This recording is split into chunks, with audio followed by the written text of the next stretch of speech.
Yeah, I think the main thing is don't wait. Like, go ahead and just write. Just go ahead and get started. I think a lot of folks, when they're first starting out, they feel like they have uh, to be a good writer before they start writing. But with everything in writing, I've found you have to kind of write your way to it. You have to write your way out.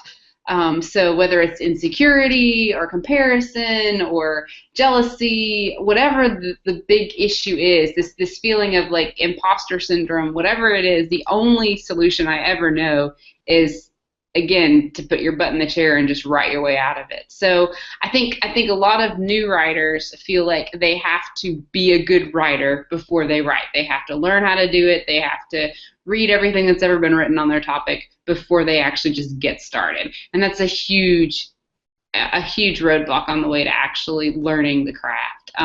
Yeah, like, study the craft, read the books, prepare as best you can, but like do it while you're writing because that's how you really find your voice. It's trial and error. And I published my first book when I was probably too young to be publishing books. I was 29.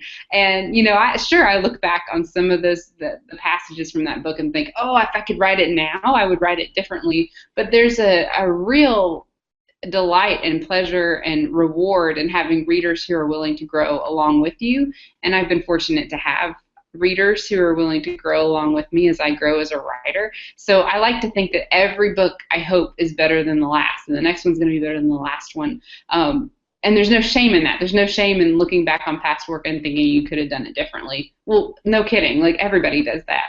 So go ahead and just get started. Like don't delay, don't wait until you're the writer you think you ought to be to start writing. You have to write your way to your own voice and to your own way of seeing things.